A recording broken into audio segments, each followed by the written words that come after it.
This video sponsored by SPO Digital Marketing. This is work from home opportunity.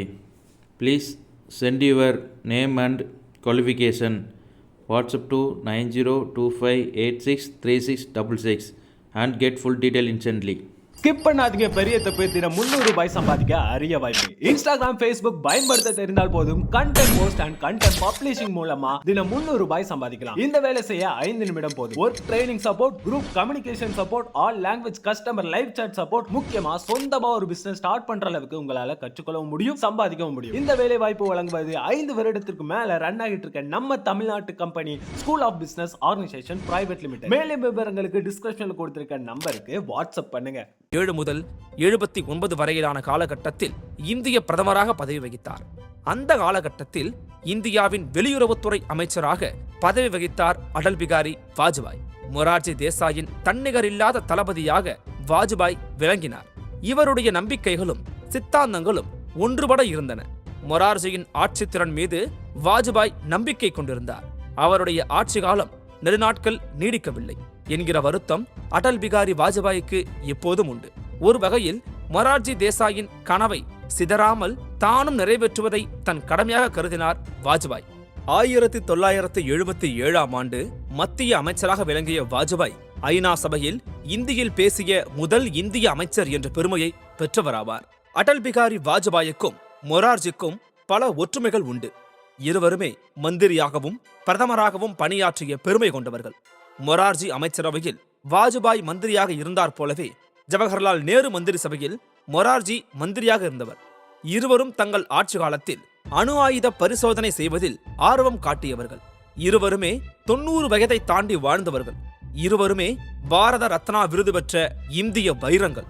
1980ஆம் ஆண்டு RSS மற்றும் BJS 2 அமைப்புகளுக்கு நடுவிலான பரிவர்த்தனைகளை ஒழுங்குபடுத்துவதற்காக கட்சி வேறு RSS வேறு என்கிற 2 முகங்களை முன்வைக்க அகில இந்திய அளவில் முன்னெடுப்புகள் நடந்தன.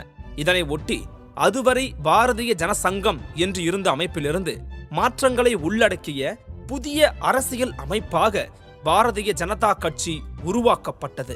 அந்த கட்சியில் அடல் பிகாரி வாஜ்பாய், லால் கிருஷ்ண அத்வானி மற்றும் முரளி மனோகர் ஜோஷி ஆகிய 3 தலைவர்களும் முக்கிய பொறுப்பினை வகித்தார்கள்.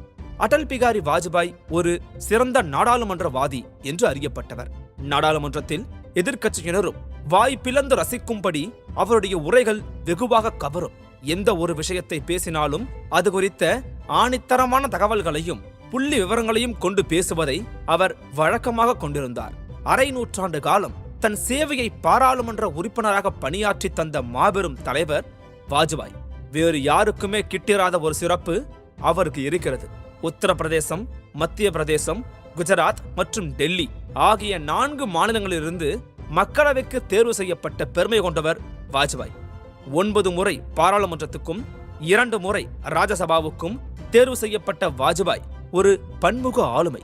எதிர்க்கட்சிகளை சேர்ந்தவர்களானாலும் மதிக்கப்பட்ட அரசியல் ஆச்சரியம் வாஜ்பாயே சேரும். அவரை வெறுத்தவர்களே இல்லை என்ற அளவிற்கு குழந்தை மனம் கொண்டவர். திருமணம் செய்து கொள்ளாமல் தன்னையே நாட்டுக்கு அர்ப்பணித்தவர் என்றும் வாஜ்பாயை குறிப்பிடலாம்.